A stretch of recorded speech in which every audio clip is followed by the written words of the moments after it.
before the title appears. A slow fade in from darkness, distant gunfire, faint echoes of a military bugle, black and white footage of soldiers boarding trains. A quiet narrator speaks, not with urgency, but with weight. Their words feel less like narration and more like a memory surfacing. Narrator. Some war stories are loud, written in medals, statues, and victory parades. But some are whispered, lost, buried not by the enemy but by paperwork, by sealed files, forgotten graves, by silence. This is the story of a man whose name appears twice in the records of World War II, once as a casualty, and again, years later, as a living survivor. He was mourned, buried, and yet he came back. Was it a clerical error, a wartime secret, a story too inconvenient to acknowledge? Or does his case reveal something deeper about how easily memory collapses under bureaucracy? This is more than one soldier's strange fate. It's a mirror held up to the system meant to preserve truth, and to the people who slip through its cracks. As you watch, you'll uncover hidden history. You'll question the systems we trust to tell us who lived and who died, and you'll walk through the fragments of a life nearly lost. Twice. Open your mind. Today, history has something important to reveal to you. Cue title sequence, The WW2 Soldier Who Died Twice. Subscribe now to never miss the stories history almost forgot. Fade in. Black and white combat footage trembles under distant artillery. A lone soldier lies face down in the mud, swallowed by the chaos of World War II. The battlefield breathes smoke and fear as explosions echo like fading memories. The narrator's voice cuts through, low and deliberate. Most soldiers in World War II died only once, but one man died twice. A telegram arrives, one of the countless wartime messages that shattered families. Typed letters, clinical and final, declared him KIA under the shadow of Nazi occupation. His hometown mourned, a grave was prepared, a flag folded with trembling hands. But the coffin was empty, for no body had ever been recovered. To the world, he had vanished into the fog of war stories that end in silence. Years later, in the ruins of liberation, a gaunt prisoner emerges from a POW camp. His eyes hollow, his frame barely standing, yet unmistakably alive. He carried the same identification, the same scars, the same quiet determination. He should have been resting beneath a headstone in Europe. Instead, he stepped back into a world that had already buried him. How does a man die in the records of one of the most documented conflicts in history?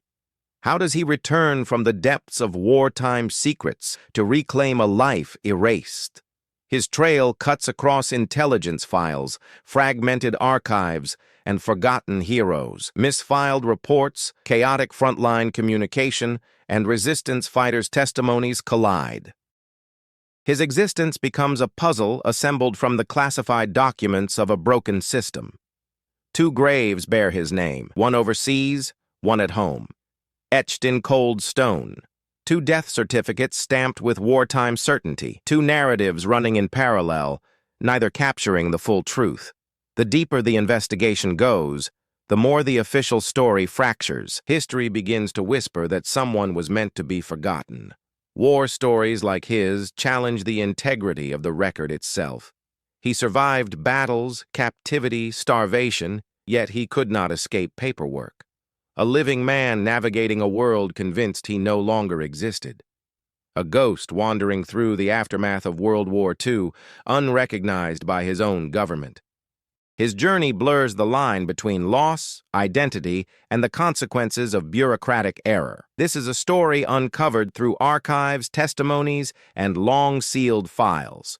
A story that forces us to confront how easily lives disappear within wartime documentation. A story that binds together themes of survival, erasure, and the fragility of truth.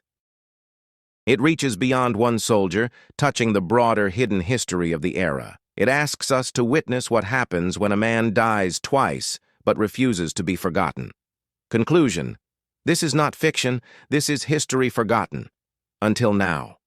The screen fades to black, and the title appears with quiet gravity.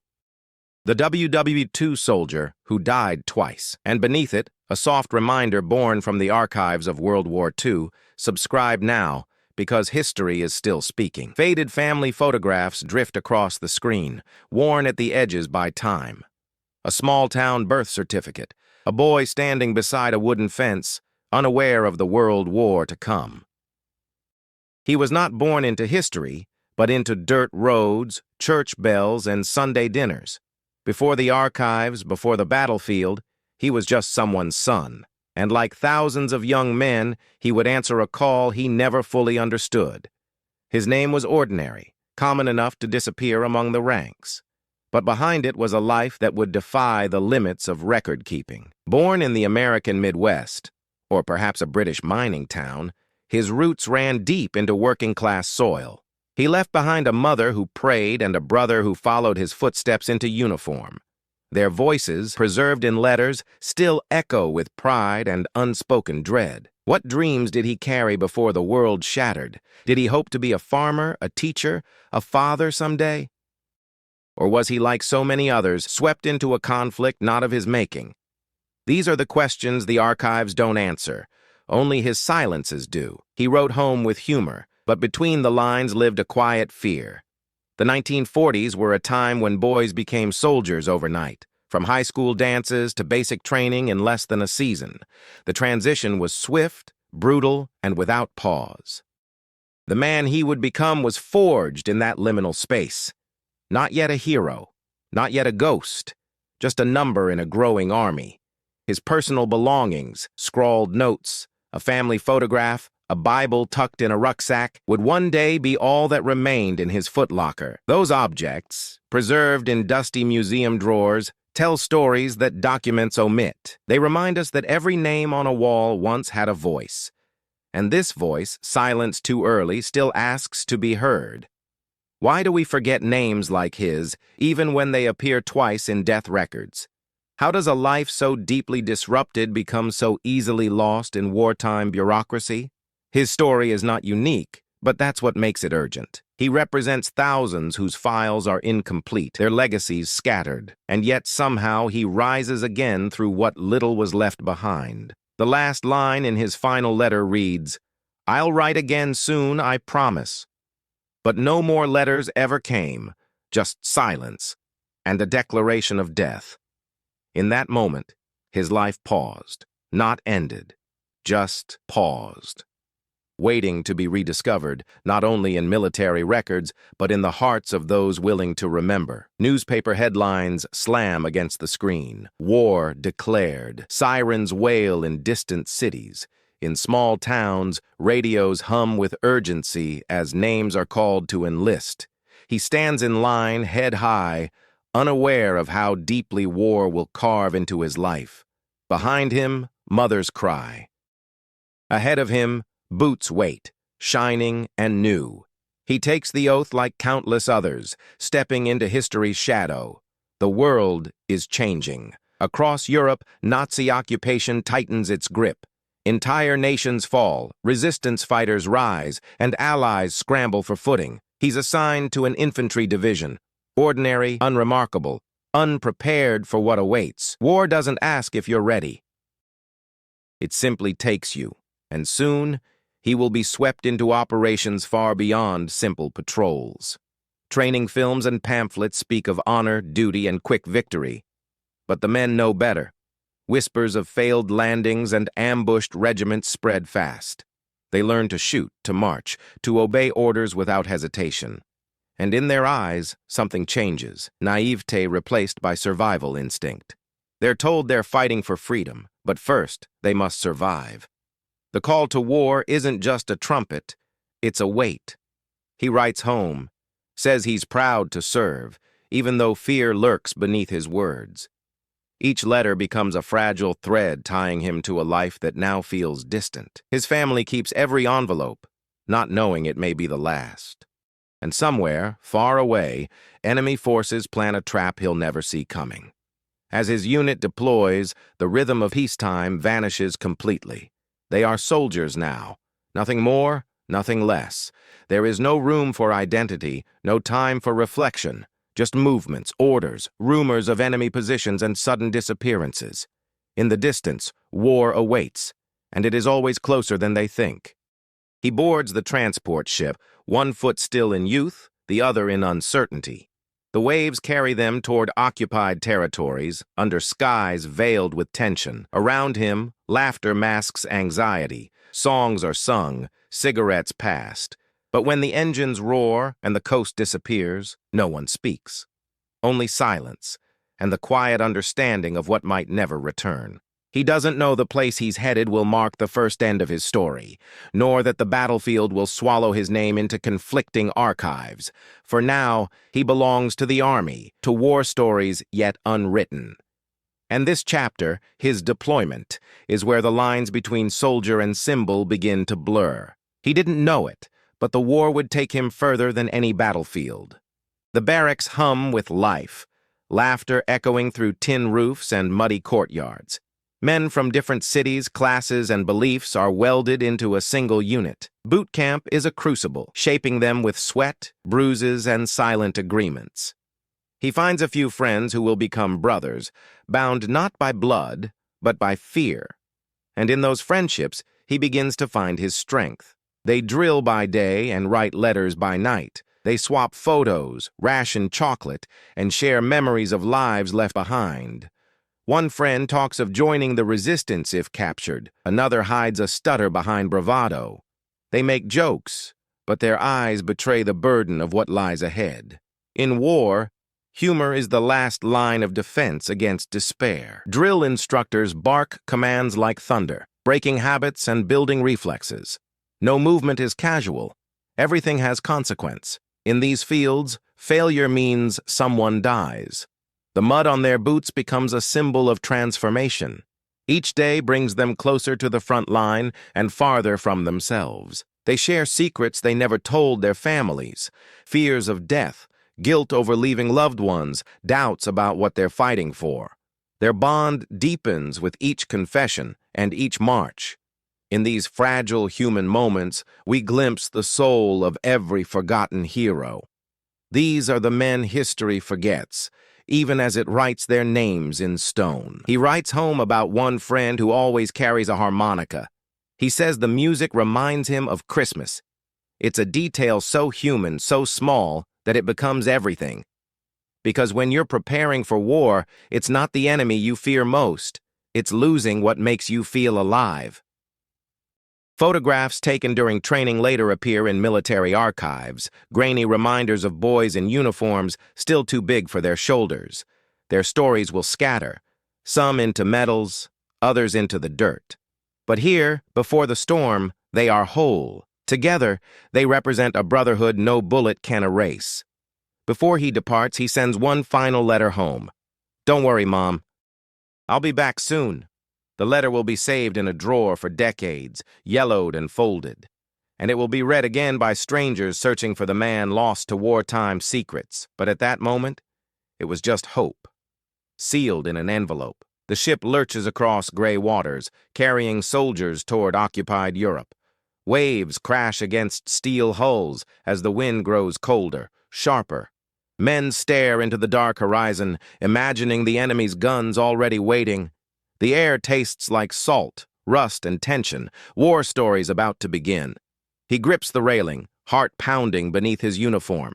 They land under fire. The coast is lined with destruction and panic. Shells fall like thunderbolts. Screams are swallowed by the roar of artillery. The battlefield is a living thing, chaotic, relentless, and unforgiving. Trenches, smoke, and sudden silence stretch for miles. In the distance, buildings crumble under Nazi occupation.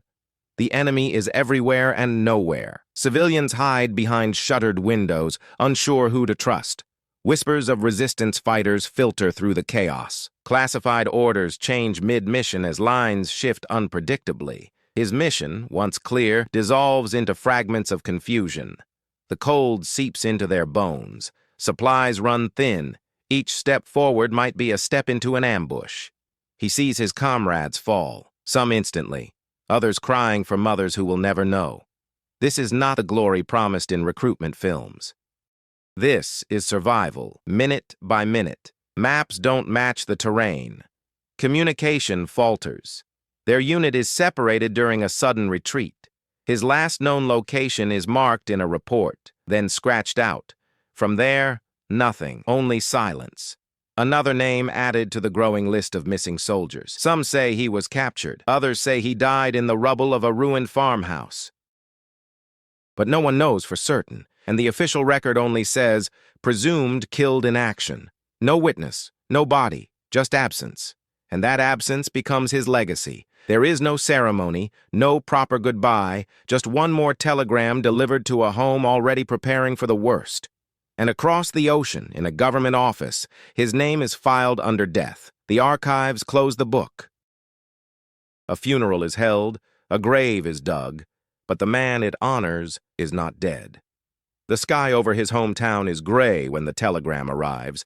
A knock at the door, a man in uniform, and a mother who already knows. The words are official, brief, final. We regret to inform you. No details, no body. Just the quiet conclusion of a son's life. Another casualty of World War II, recorded and remembered, officially. What does it mean to bury someone who isn't there? What comfort can a folded flag offer when no casket holds the truth? His family mourns a ghost, comforted only by the thought that he died for something noble. They receive a Purple Heart, a letter signed by command, and a place on the local memorial. But is remembrance enough when the truth lies buried elsewhere? The unit lists him as missing, then later, confirmed dead in the field. He joins thousands whose fates were sealed in ink, not in witness. In the archives, his service record is closed. His name is added to the growing list of war stories that ended in silence. His letters stop arriving. His voice disappears from the world. A photograph is framed in the family living room. His uniform stiff, his smile cautious. Friends write condolences. Local papers print obituaries. And yet, the grief doesn't bring closure. It only deepens the mystery. How could someone vanish so completely? Among his comrades, rumors swirl.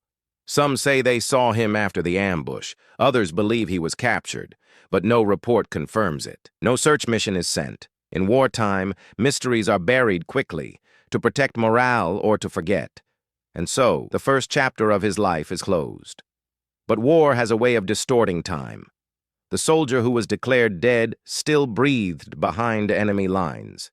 In a camp, in a field, somewhere unseen by Allied eyes, he waited, forgotten by the world that wrote him off. And yet, he was alive. His name would remain etched on a tombstone that never knew his touch. A symbol of sacrifice, a reminder of wartime secrets too easily buried. But for those who truly knew him, there was always a question. Was he really gone? Or was history wrong? It begins with a name, muttered by a starving man in a liberated prison camp. A soldier barely alive, his eyes sunken, his voice a whisper. A unit arrives to document survivors and finds him. He gives his ID, his rank, his story, and the officer stops writing. This man is supposed to be dead.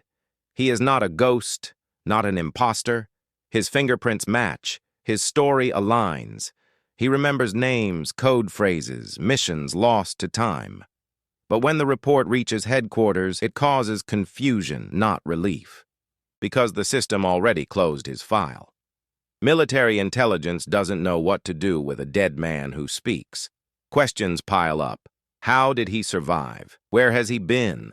Why was he never rescued? His file is pulled from the archives, stamped, reopened, then quietly moved to a restricted section marked classified. The truth is unclear. Some believe he was part of a resistance network, hidden during the Nazi occupation. Others suggest he was forced into labor, too weak to escape. The camp where he was found had no records of his arrival. Even among survivors, no one remembers when he got there. He is brought back to Allied lines under protection, but instead of celebration, he's met with suspicion. Intelligence officers question him for hours. He answers with details only a soldier in the field could know. And still, some don't believe him. His family receives word. Their son is alive. They don't understand, and neither does the military. The telegram is awkward, conflicted, relief drowned in bureaucratic discomfort. How do you explain that someone you buried is walking again? He returned from the dead, but his troubles were far from over. In wartime, paperwork is more powerful than truth.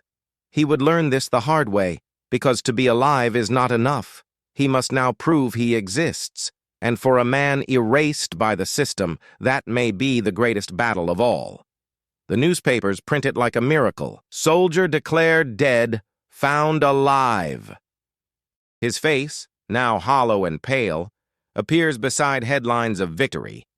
But the world that once mourned him now doesn't know what to say. Some call it fate. Others call it a government mistake, but he just wants to go home. When he arrives, the streets are lined with curious stares. Neighbors wave, unsure if it's him or just a resemblance. His family weeps, but also hesitates. There is joy, yes. But beneath it, confusion. How do you embrace someone twice returned from the unknown? He walks through his old house as a stranger, his bed untouched, his letters kept in drawers like sacred relics. He picks up a photo of himself from the mantel. Next to it, a folded flag. Next to that, the silence of a home once shattered. The military holds a debriefing. They offer apologies, but not answers. He's told to be grateful, to move on. But nothing about this is normal. He's not just a survivor. He's an anomaly. His comrades had moved on, some to peace, others to graves. And in their letters, some had mourned him.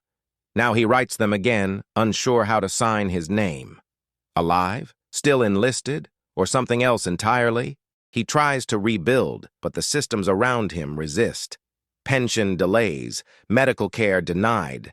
His identity card still reads deceased.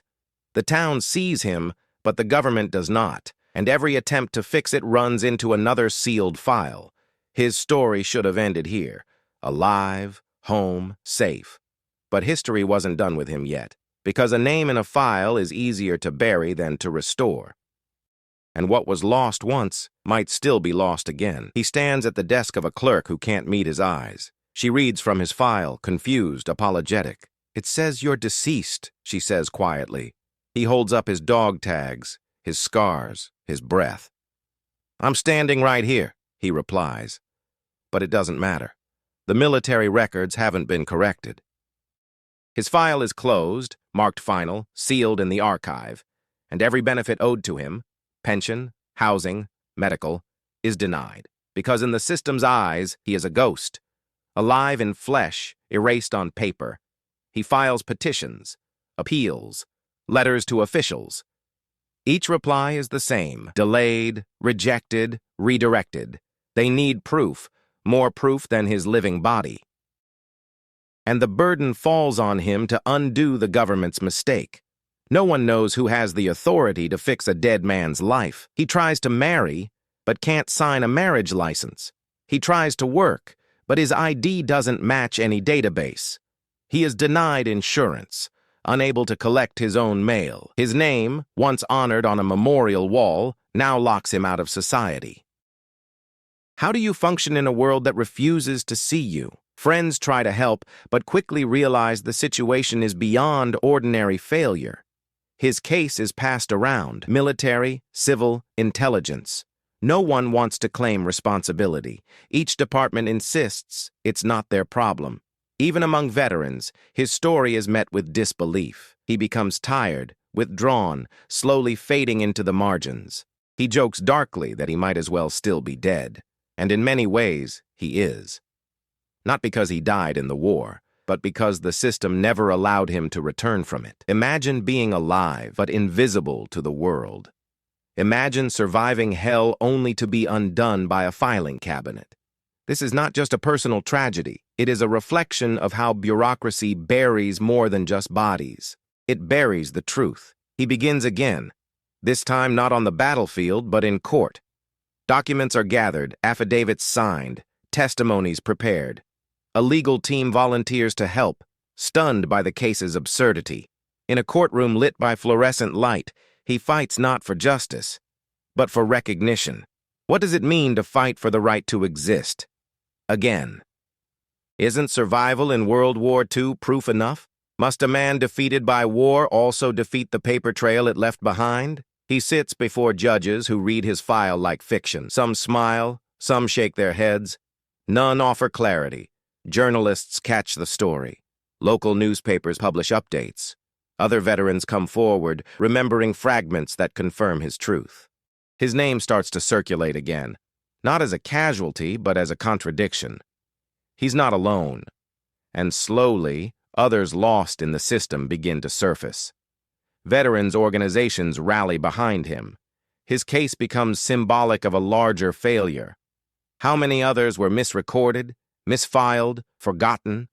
How many families mourned a death that never happened? And how many survivors gave up trying to be heard? The fight drags on for years, but he keeps going, not just for himself, but for the others still lost. This isn't only about benefits or pensions. It's about being seen by the world he nearly died protecting. It's about restoring his place in the story of the war. His final petition includes photographs, unit logs, personal letters. Everything he was, everything he is, reduced to evidence. The court finally rules in his favor. His file is reopened, corrected, and, after decades, recognized. But the scars are deeper than ink. He fought 2 wars, one on the battlefield, one at home, and while both nearly killed him, only one tried to erase him. And that one wore a suit, not a uniform. Time passed, as it always does. The man who once defied the grave grew older, quieter. He never fully escaped the shadow of his lost identity. But he made peace with parts of it, just enough to keep going. And then, one day, he died again. This time, there was a body, a ceremony, a folded flag, taps echoing in the wind. Family gathered, comrades remembered, but the moment was wrapped in strange irony. He had already been mourned once before. His obituary had already been written, decades earlier. Now there were two official deaths. 2 different dates, one marked by war, the other by time. And in between them, a man who lived in the gray space of memory. He was both survivor and symbol. The VA corrected their records. The government apologized, quietly. But nothing could undo the years lost to a bureaucratic void. No medal, no recognition, no public statement could replace them.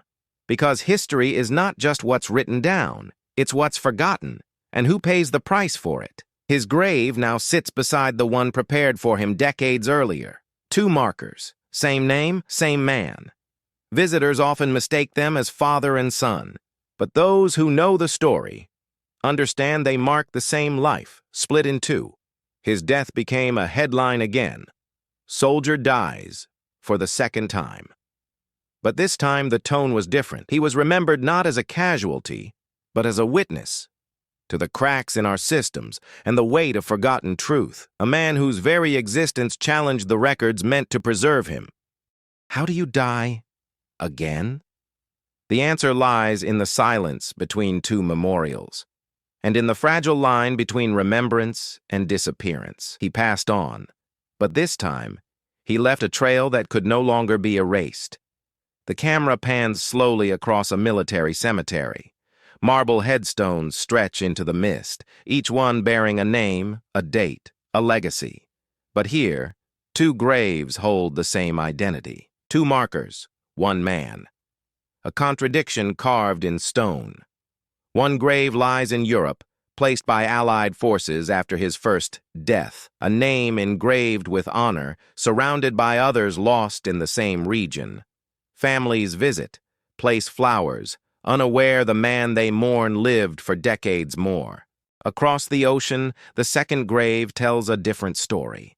A complete life, beginning to end, unbroken except by records. It is a quiet contradiction that few ever question. Who lies beneath the first marker? Was it ever exhumed? Was it symbolic from the start? The government offers no answers, only silence. And yet, both graves remain, maintained, saluted. This is not fiction. This is a consequence of war, of rushed paperwork, of unseen truths. In the archives, he is filed under anomaly. In history books, his story is rarely mentioned, and yet he stands as a living example of how wartime secrets echo beyond battlefields. Visitors walk past both graves every day. Some pause, confused by the duplication. Most never realize the story buried beneath their feet. But those who read beyond the lines see it. A forgotten hero, divided by error, remembered twice, and nearly not at all. He was never given a clear explanation. No formal investigation, no accountability, only the cold permanence of stone. It's a ghost story written in military ink, a dual memorial to one man who slipped between two worlds. And even now, these two graves whisper a question to all who notice. How many others rest beneath names that were never corrected? How many graves tell only half the truth? And who will remember the rest? Unless we choose to see what the archives forgot. Historians gather around old documents, squinting at faded ink. They speak in careful tones, trained to separate rumor from record. They've studied thousands of war stories, but this one lingers. Too clean to be coincidence. Too broken to be explained easily. Was this a clerical error, just one of many during the chaos of World War II? Or was his case buried intentionally, lost in the shuffle of classified documents? Did intelligence files label him too sensitive to disclose? Was there more to his disappearance? Perhaps a secret mission? Or was he simply forgotten, the victim of silence? Some researchers point to the collapse of communication during certain operations.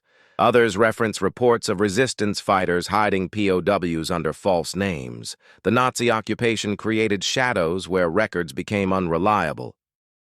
And Allied forces, overwhelmed, often filled gaps with assumptions. It was a war not just of bullets, but of missing information. Even now, not all the files have been released. Some remain locked in sealed archives, marked restricted. Why? Because what they contain may not align with the official version of events. Because history often prefers simplicity over contradiction. This case reminds us that truth is often fragmented. Memory fades, paper burns, bureaucracies forget. But when stories like his resurface, they expose the fragility of historical certainty. And they demand we ask, how much of what we believe is simply what was left over? He was not a general, not a spy, not a politician. He was just a soldier. But his story breaks open the myth of infallible wartime record-keeping, and it leaves behind a powerful challenge: to never take the official version as the only version. History is often messier than fiction, and in that mess we find what matters most: the human cost of forgetting, the weight of the unknown, and the truth waiting to be told, if someone bothers to ask. In a box beneath a bed, a collection of letters remains unopened. They were written to him after his first death by those who couldn't let go. His mother wrote weekly, believing somehow he'd return. His brother visited the cemetery every year, talking to a grave that never listened. These are the voices left behind. His friends never spoke of him again, some out of grief, some out of confusion. How do you mourn someone who returns? And how do you speak of what he became? A living echo of a war that refused to end? Audio recordings from later years capture his voice, quiet and restrained. He never blamed anyone, but the weight in his words was unmistakable. Being forgotten, he said once, hurts more than being dead. He rarely told the full story, perhaps out of exhaustion. Perhaps because no one ever truly listened. His wife, if he ever married, had to build a life beside a man constantly questioned. His children, if he had any, inherited not medals, but silence. The world remembered the war's victors and villains, but not the men like him, lost between footnotes and failure. Forgotten heroes don't wear capes. They wear confusion. Old comrades came forward after his obituary ran, sharing memories they thought had no place. One recalled how he risked his life for a wounded civilian. Another said he once led them out of a minefield, a man of instinct, not orders. Their words were never recorded in official reports, but they live now, pass through interviews and oral history. And through this story, their voices are heard again, whispered beneath the noise of tanks and gunfire. Fragile, but finally remembered. Some wounds time cannot touch, and some voices echo even after the graves are sealed. Because memory is not just what we remember, it's what we choose not to forget. And now, the choice is ours. Zoom out. The frame widens from a single soldier to the vast scale of World War II. His story, though rare, is not unique. In the aftermath of conflict, thousands were misfiled, misidentified, misplaced in time. War stories like his slip between intelligence files and classified documents, and for everyone uncovered, many remain hidden in the shadows. How many others were declared dead while still breathing? How many were buried without names or with the wrong ones? What if graves across Europe hold strangers under false flags? What if the truth lies locked in archives labeled confidential, still waiting? And what happens when no one looks? After-action reports were rushed. Casualty logs were incomplete. In the fog of war, the priority was victory, not verification. When units scattered under Nazi occupation, chaos consumed clarity. The result? A generation of forgotten heroes lost in wartime secrets. Some resurfaced decades later through DNA tests or family research. Others are still out there, recorded as dead, living lives they were never meant to have. One story leads to another. A soldier who returned home but was never removed from MIA lists. A nurse whose identity was mistaken and buried under someone else's name. All part of a broader pattern in the hidden history of the Second World War. Military historians now work to correct these cases file by file, but the task is immense. Too many names, too few witnesses left alive. And in many governments, wartime files remain sealed to this day. Truth still waits behind bureaucracy. This soldier's journey reopens that conversation. He becomes more than a mystery. He becomes a symbol of every man and woman the war lost in more ways than one, not just to bullets or bombs, but to the silence that followed. War doesn't end when the guns fall silent. It ends when the last story is told, when the last name is restored, when the last grave tells the whole truth, and until then, we must keep digging. The camera lifts over a cemetery at dawn. The morning fog curls around the stones, some cracked, some pristine. Each one is a story, a life paused, a name remembered, sometimes wrongly. But among them, one grave stands out. Because its twin lies across the sea. Remembrance is more than ceremony.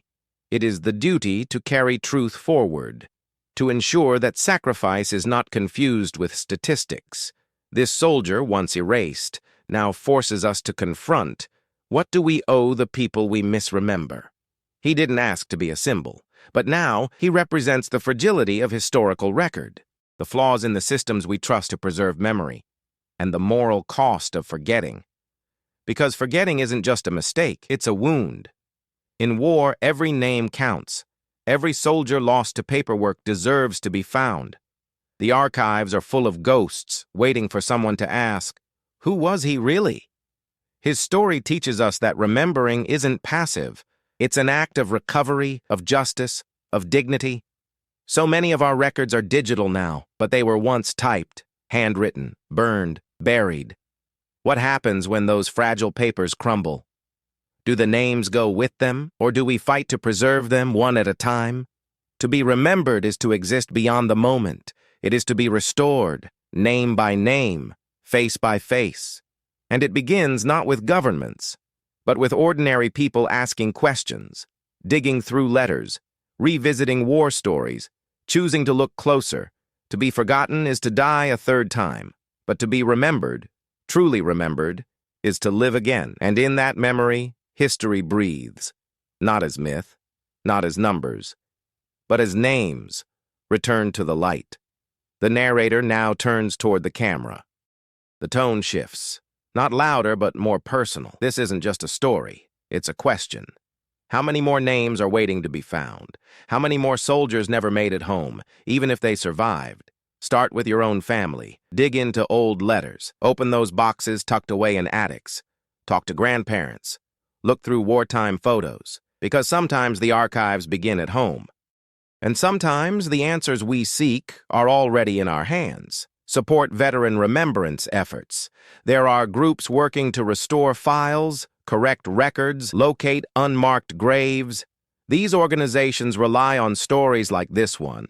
Stories that remind us history is not a closed book. It's an open case. Comment below if you've heard a story like this. A soldier declared dead who came back. A photograph with no name, a grave with questions. We want to hear your stories, and we may feature them in future videos. Subscribe to this channel if you believe history still has more to reveal. This isn't just about the past. It's about who we are when we choose to remember. Every story like this builds a bridge across generations, because memory, like freedom, must be defended, especially when it's fading. You may hold the key to someone else's forgotten war. One letter, one name, one question. That's all it takes to uncover the next hidden history. And we'll be here to help tell it. Together, we can bring them home. The screen fades to black, then slowly reveals the soldier's photo. It is quiet. The music swells softly. We sit with his image, not a number, not a file, but a face. A man who crossed the line between life and death twice, and returned to remind us what it means to matter. This was not just a tragic case. It was a testimony. He stood as proof that the systems we trust can fail, but that memory can still prevail. That truth, once buried, can still be unearthed. He lived a fractured life. He was forgotten, misfiled, doubted, but he left behind something stronger than paperwork, the will to be known. And now, through you, his story endures. Let his journey challenge your understanding of history. Let it remind you that behind every conflict are people, real, flawed, human. Not just warriors, but sons, brothers, survivors. And if one story can change how we see the war, imagine what 1,000 more could do. So carry his name, share his story. Watch our other episodes, each one a thread in the fabric of World War II. And remember, the war doesn't end when the guns fall silent. It ends when every name is spoken aloud, even the ones who died twice. The soldier who died twice lives on in every memory we choose to keep. The screen fades once more to the soldier's photograph. Now we know the man behind the silence. His story was never meant to be exceptional, yet it became unforgettable. Because in the machinery of war, he was a glitch, and in the memory of history, he became a voice too human to erase. Let this story remind you. We often remember the generals, the battles, the turning points, but the soul of World War II lies in the quiet corners, in the torn letters, the missing names, the war stories lost to red tape. How many others were buried before the truth was even known? How many lived in the shadows, waiting to be remembered? This is not just about one man. It's about every forgotten hero, every classified document that hides more than it reveals, every resistance fighter whose name never made it to a monument, and every family still asking, what really happened? Now the question turns to you. What stories lie hidden in your history? Have you ever seen a photo without a name, a grave without a voice, a record that didn't make sense? Could someone in your family be waiting to be remembered, not by the system, but by you? Tell us in the comments. Share your story. Add to the archive of truth. Subscribe if you believe history is not finished speaking. And help us give voice to the past, one forgotten name at a time.